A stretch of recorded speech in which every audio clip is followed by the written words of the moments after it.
now we have Mr. Rajat Gupta. He's going to take us towards generation of translation memories of varied file formats from distributed or unorganized data. Mr. Rajat Gupta holds a bachelor degree in information technology from University of Jammu, and he has diploma in advanced computing from CDAC. Rajat has also 3 years of research experience from University of Limerick, Ireland, and some publication in national and international journals. Having 7+ years of software development experience, Rajat is associated with CDAC as a technical member. So now I request Mr. Rajat to give a presentation. Thank you. Since morning we have seen many challenges, like for instance fuel. Why fuel is used? Fuel is used for term consistency, so that you have all consistency in your whole translation work or whatever you do. This is for just terms, or maybe what is there for bigger translations, or what are the best translation memories, or how to create a better translation memory. It's still a challenge. Since many companies are working on that, it's like, okay, we are company A and we have a bigger translation memory, and maybe you use it for these particular jobs, certain specific jobs, and you get a better translation. But how about if you have multiple projects, if you have multiple teams, if you are geographically located in various regions around the world, then different projects, different team members, different languages, how you will cope up with the situation. So this was a real threat, or a real challenge. So we have tried a little bit in that, and we have got a little bit of success as well. But the problem is very huge, so I'll try to discuss the same today. We are proposing here a leveraging platform where you can reuse your terms, reuse your already translated stuff, the translations, based on some latest technology like Apache Hadoop. I guess most of you guys know what Hadoop does, so I'll not talk about Hadoop. I'll try to talk about a little bit of MapReduce, how we are using it in our project. So, problem statement. Translation process usually deals with bulk translation, which is either kept in varied file formats or in databases, geographically distributed places. Different file formats could include like PO file, CSV file, XLIF file, TMX file. An interesting thing would be like in our organization, CDAC, in GIST group particularly, we have been doing this thing for quite a long time. Say 20-30 years back, we started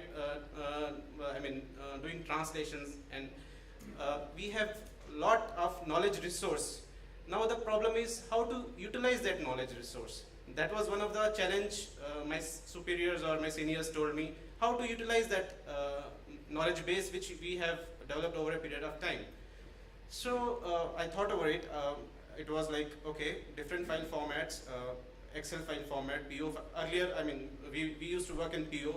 Now, with the shift in technology, we started using databases. With the further shift in technologies, we started using TMX or XML-based formats. Further shift in technology, we used Excel files nowadays. So, different files, different projects, different language pairs is still a big concern.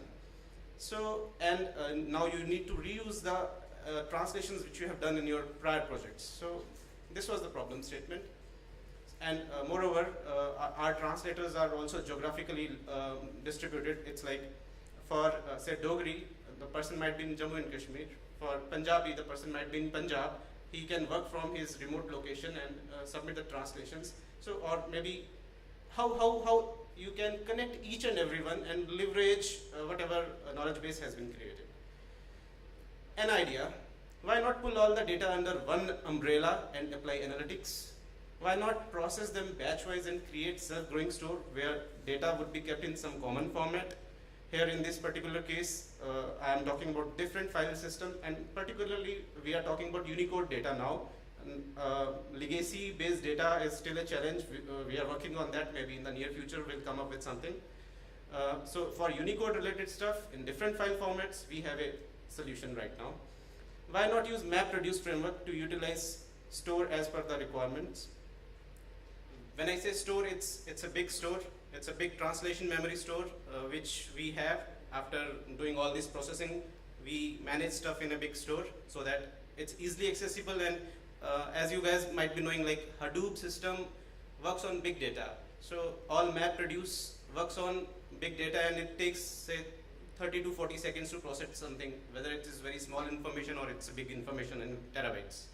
So let's do that processing, and let's save that thing in maybe an RDBMS based system, so that next time when you query something, you have your output within seconds. So yes, it's Apache Hadoop that we are using. So how we are using Apache Hadoop in this? So pulling data under one umbrella. When I say under one umbrella, it is different file formats: PO, CSV, TMX, databases, XLIF. Databases could be relational databases. I mean, there is one connector called Apache Scoop, which will fetch data from this thing, RDBMS, and it will give it to Hadoop file system. So then there are MapReduce framework, I mean, things which we'll discuss a little bit in detail. What map will do is map will act as a parser, and map will also contain some converters for various file formats, so that all that information is processed, and this is available in one common format which Hadoop can process. So if you look at this diagram, you can see RDBMS on the very left hand side. We use Apache Scoop on that, which will fetch information from RDBMS, and finally map will work on that, and it will parse that data, it will convert that particular RDBMS file. And similarly, if you can see there is XLIF. There could be many more file formats: TMX, CSV. We are working on docx, PDF, and many more. But to start with, we have started with portable object, comma-separated values, translation memory exchange, and XML-based localization interchange file format. To start with these file formats. So map will parse and will have converters for that, and one common file format we will get. Finally, reduce will work on that, and it will give you the best result, and you can put that in your big store or the data store for your further leveraging. So we'll see how this works. This is a small example how MapReduce works. Please forgive me for those who already know this. I guess there are some people who might require this little bit. There are five, six stages associated here. First is input. You submit, like there are in this example, like deer, beer, river in one line, car, river in another line, deer, car, beer in another line. Why some duplication is here? Because your data is located in multiple locations across the world. There are chances that duplication is there. There are chances that same term is translated differently every time when they translate this. Now what happens is when you use MapReduce framework, it splits the file. For example, there are 3 lines, so it has split it into these 3 lines. Next thing is mapper. Mapper would, in our case, it would contain converters plus parser. So what here in this simple example it has done is, it has just calculated, okay, deer, beer, and river, how many occurrences? Only one occurrence. So one is associated with that. So it will always contain key value pair. So key and the value. Similarly, second line, car, river, car, and river, 1, 1, 1. One occurrence of car, another one occurrence of car, and then one occurrence of river. Okay. Now the shuffling or the sorting thing happens, and you just group the things like beer comes with beer, car comes with car, deer comes with deer, and river comes with river. And finally, when the reduce happens, what it does, it sums up how many occurrences of beer were there. Say, since beer are 2 here, 1 and 1, so 2. Car is 3, 1, 1, 1, so car is 3. Since it was word count related stuff, and easy example to understand, that's why we have used it here. And the final result is beer, 2 beers, car, 3 cars, deer, 2, river, 2. And how we can apply this in our translation reuse related stuff, it's like We have a source and we have a target. Now you are not going to add stuff over there. There is nothing like word count. Maybe we can concatenate various possible translations for that particular source. So you need to append various translations there. So we have just concatenated there, and which is thrown as a suggestion or an aid to the translator while translating stuff. So let's see how it works. Conceptual diagram here. So various data sources, that means various file formats, distributed file formats, plus various databases, all relational databases.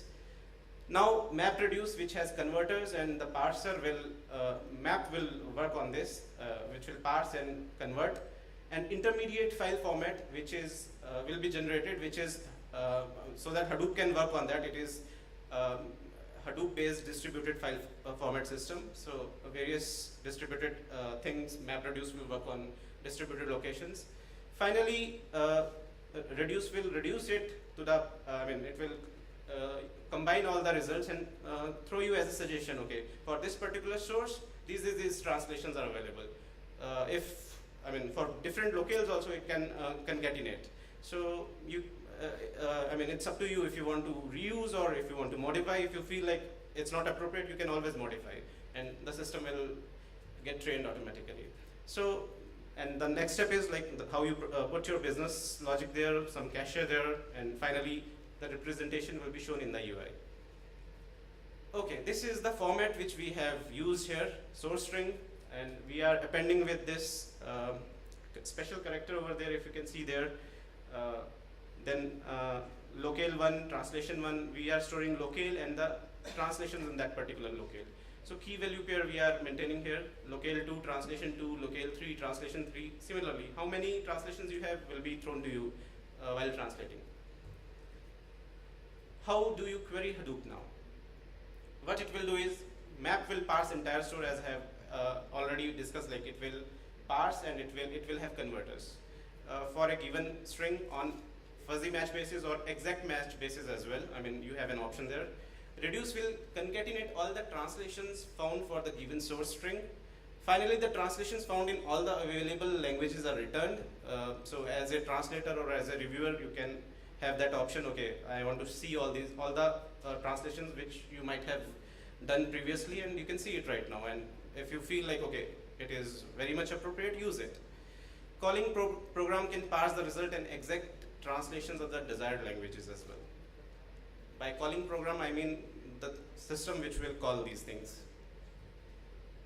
How now finally you have got all the things in after reduce all the concatenated things. Now you store all these in relational database. Why? Because Hadoop always takes, for smaller data or for bigger data, say in terabytes or in KBs or MBs, it might take the same time. So it is not ideal to query while using it. So the whole process can work in the background, and all the strings, whatever you get after querying it, might be stored in the relational database, so that whenever you query it, it throws the output within a second or two. Every query to Hadoop initiates a MapReduce job to be carried by task tracker, which takes time of 34 to 38 seconds. It has got task tracker, it has got job tracker, it has got fault tolerance. Lot many advantages are there when you use Hadoop-based system, but we will talk about only how we retrieve data and how we store data. MySQL trip and parsing the common string retrieved from Hadoop for a given source text previously cuts it down to 2-3 seconds. That's why it is advantageous to use the relational database here. And in our system, MySQL pings Hadoop if the big store is supplemented with a translation increment. If it has, it will query it and try to fetch whatever new stuff is there. So you always query your relational database and it will throw you the output within seconds. Hadoop-based distributed file system. These are the details for Hadoop-based distributed file systems. We configured a capacity of 291.35 GB initially to try it with an experiment. And distributed file system used, if you can see on the screen, it was 533.2 MB. We plugged in PO for all the open source translation related stuff. Similar details are there if you are interested in. Some more facts and figure, how much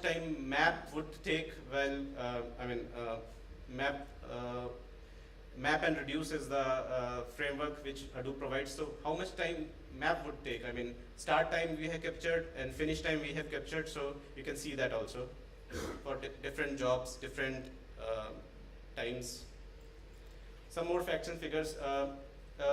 It's like map input record on the very first. It took around 443024 milliseconds. Then map output record, it took some time. Then CPU time, CPU time is in millisecond. Then this is the number of map input records and map output records. And then how much physical memory was taken at that time. So 197,556 for that particular job. Thanks. If there are questions, we would like to take that after say 10 minutes. My colleague here would like to tell about the whole system as we perceive it. We will really appreciate if you have some critical feedback on that, because this system is still under progress, and all feedback is welcome. I would like to invite Sandeep Anand, who works with me in the same team, and we are working on the similar project. Thank you. Thank you, sir, and morning to all. This is Sandeep, and I'll be explaining this diagram to you all. In the first place we have PO, CSV, TMX, and XLIFs. So from where we are getting these files? Suppose there are 4 teams. The first team is working on gettext based tools. I mean gettext frameworks based tools. So they must be having a large collection of PO files and their translations. I mean the translation in the form of PO files. The second team is working on website translation or anything else. So the team must be having a large collection of CSVs. I mean translations in the form of CSVs. And suppose the third team is working on the tools which generate TMX files like Omega T or something like that. Then we have a large collection of TMX files. And another team is working on a translation project, I mean localization project, which keeps all its translations in some MS SQL database or something like that. So we have different set of growing, translations at different places in different formats.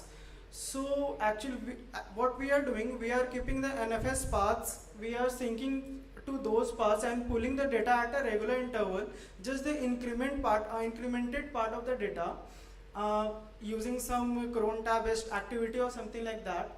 And then we are running map reduce program over those data. Maps are actually the parsers for the file formats we are getting, in our Hadoop file system. The map will reduce those all by parsing the data into a key value pair kind of thing, having a local information within them, which we call as an intermediate data. And basically map will join the translations per source kind of thing. So there must be many occurrences of same source in the map stage. In the reduce stage, reduce actually group entire sources. So in reduce stage we will be having unique sources with the translations appended to that to the sources we found previously. So in the reduce stage we will be having unique sources with all the translations which we get from different file formats like PO, CSV, TMX, XLIF or RDBMS. So finally we will be having translations in all the available languages per source kind of thing from reduce, and we are dumping entire those particular big set into Hadoop file system and call it a big store. That is particularly a path within a Hadoop file system. So this scenario is basically linking with the paths, synchronizing and running the map reduce program on a timely fashion, or you can say on an incremented fashion, in the fashion or in a pattern triggers or something like that. So finally we have a big store. Now in the future enhancement we will be trying to attach some some SCM kind of thing like SVN or GET, so that we can exactly trace down what all the incremented translations we are having at the first stage itself, so that we can filter out and send only the incremented part in the system. Now as we have big store, we can use that big store in the way we want or according to the requirement. Just to demonstrate the scenario, we have developed one application on one wrapper over the big store, which will actually input to the application would be source string and the locale list. Suppose source string like this is Sandeep, and locale list could be Hindi, Punjabi, Marathi. So the system will search the translation of this is Sandeep in 3 languages, Hindi, Punjabi and Marathi. And the business logic goes like it will first search in the MySQL. If not found, it will ping the big store for the translation itself. It will pass on the translation to the calling system and keep a copy of that in a MySQL. So next time when this is Sandeep is being searched, then MySQL will be able to handle that particular search itself. In the result, we'll be having source string list.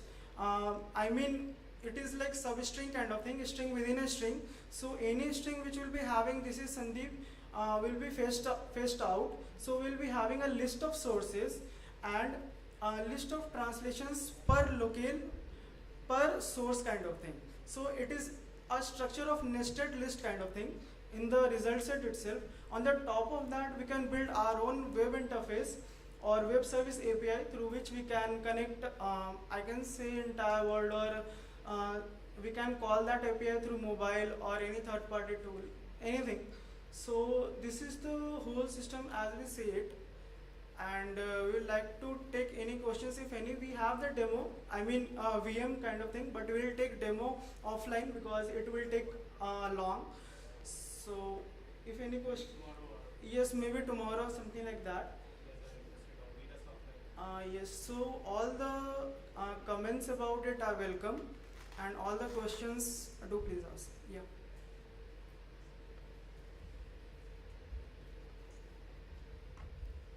Hi, so my question is, so how the software will be available to a translator? Is this application is rolled out, or in what form is available? Like how it is? Rajat will answer. Here we are discussing the concept how we are leveraging this thing, various translations or various term bases you have done previously. All your previous knowledge base, whatever you have done in your organization, or with a pool of translators, whatever resources you have, at times you feel like I cannot use it anymore. I have done it in some other file, I have done it in some different file format. Now I don't remember where it is kept now. And I don't remember, which, what you call, the value, the term you are looking for is in which file. So just, this concept if you use in, if your company is working in cloud computing or Hadoop or MapReduce frameworks, or if they use this is not rocket science, it's very easy to use. Using this concept, definitely you can leverage those terms. So apparently what I understand is like when you translator, suppose I am the translator, when I type, I get the suggestions for the particular string. Yes. Okay. So Thank it's you. an A-to-A translator. Maybe like Ravikant sir has discussed, language changes over a period of time. After 5 years, your translation memory or your terminology bank might not be relevant, because new kids, new generation, they mix an So there is a need maybe to see whatever you have done in the past, and a human being is always an intelligent person than a dumb system. So he has the option whether to reuse the previous stuff or write his own or her own. Update the glossary. You can update, yeah. The system can auto update whatever you Okay. use. Yeah. Thank you.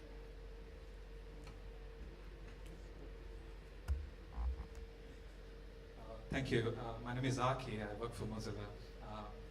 I have a comment. My nightmare is this.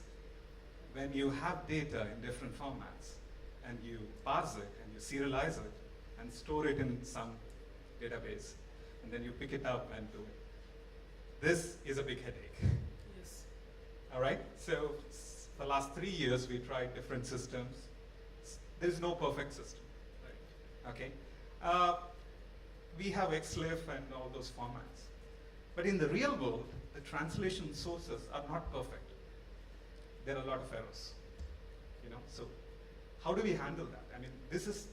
we came to a stage where we said, like, When you say source, is it a well-formed file you are talking about or something else? well, sources that have been translated by translators. You know, translators have different varied skills. That means source is not right. I mean, the source sentence was not right, then garbage in, garbage out, right? Yes, because developers, like at least in Mozilla, they're always Latin-based, right? So they don't have an experience about doing that. So we'll have problems. So these are the problems we face in our everyday things, and there is no perfect solution for this. So what I would like to know in your concept is how are you trying to find solutions to address these problems?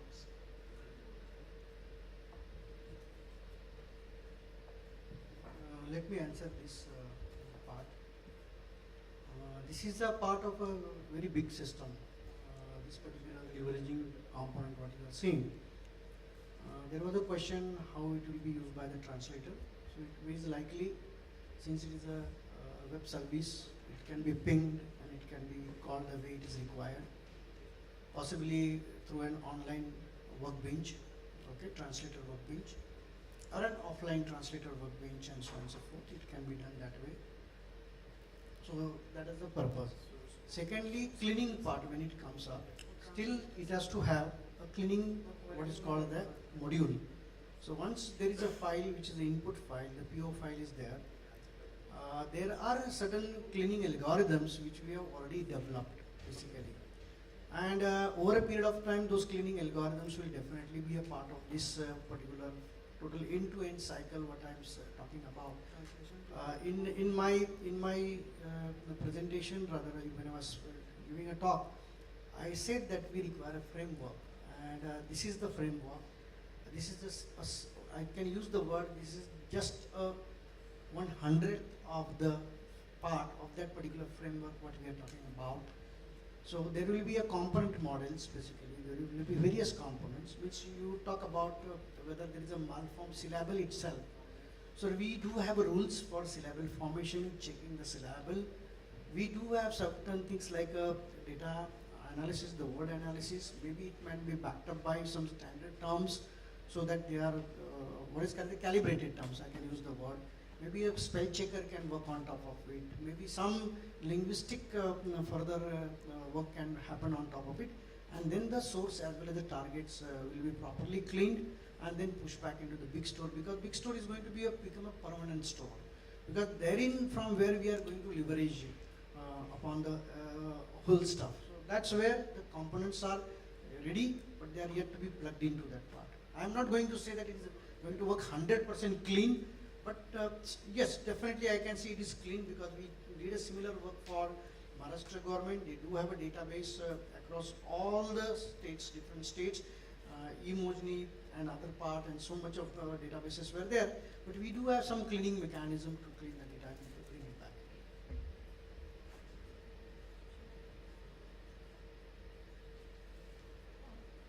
My name is Pei Ying, and I work at Mozilla as well. And I'm probably the only person speaking fewer languages in this room. So this whole thing is very new to me, so if I'm asking a question that you already explained, just forgive me for that. How do you segmentize the strings? So it sounds like you have to prep the file before you go through this process.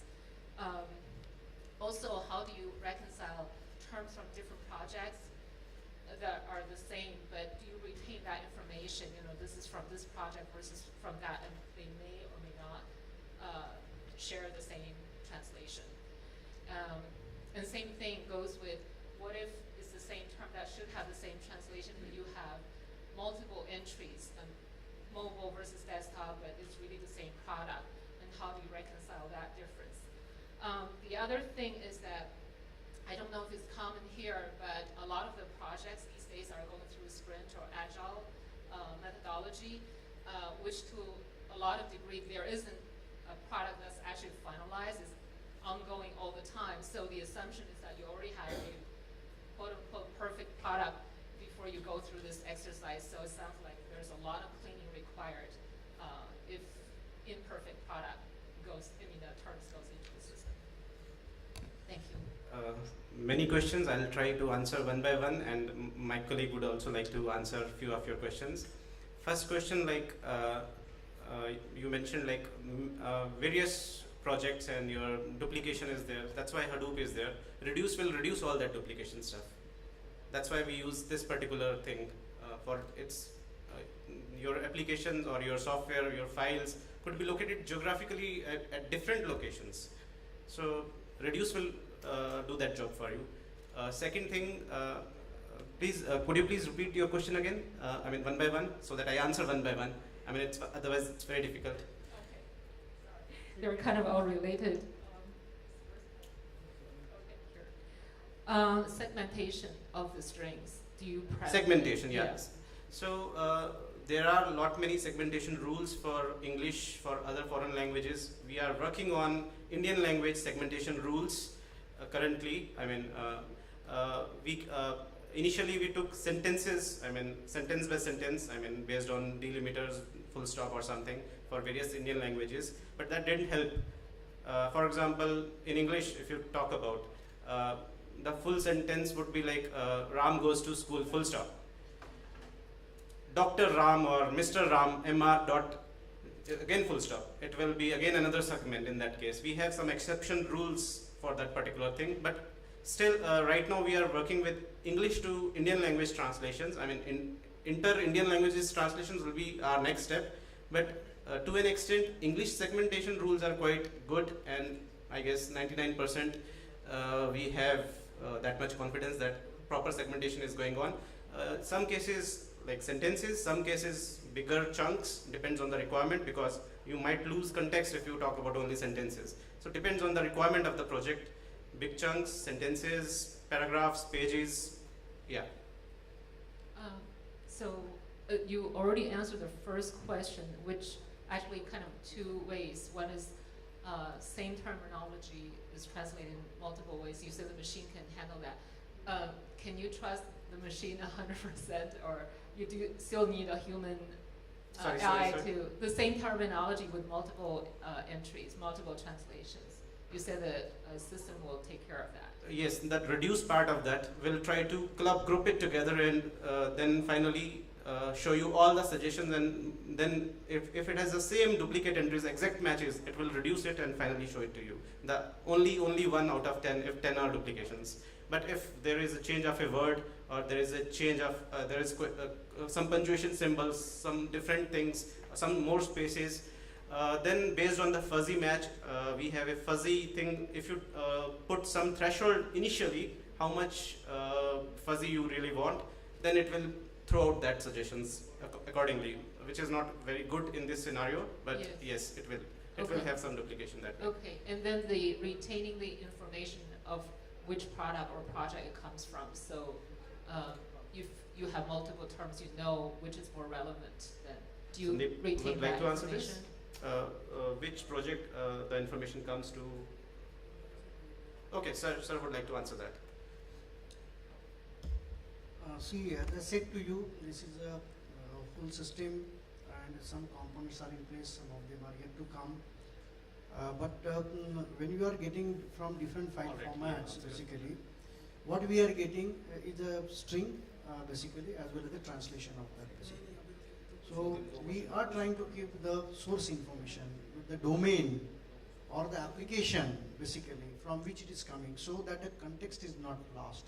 See, when the multiple options are being shown to a translator, for example, and then there is a word called the bank, okay, coming. So what he is supposed to do and which is supposed to pick up, basically. So that comes from the domain. So there is a domain classification which is going to happen at the source side also, as well as the translator side also, and therein the options will become. So context will be maintained, so as that gives the proper aid to the translator. Because though we do a lot of fuzzy matches and other things, manual intervention is definitely required till the time the system learns. That's very important part. So then it will slowly go on a statistical measures, similar type of projects, or same type of a context, or same type of a documents, the domains, and so on and so forth. Whole metadata will be there associated with that. It's not just a simple string, but it will be whole metadata will be associated with that. The The Sprint and the Am I Agile. audible? Yeah. Yeah. So I would like to add to this as well. Since with the intermediate file, the key value pairs we are generating here, we are also having XLIF files also as intermediate files. In XLIF, you have the option of adding more metadata.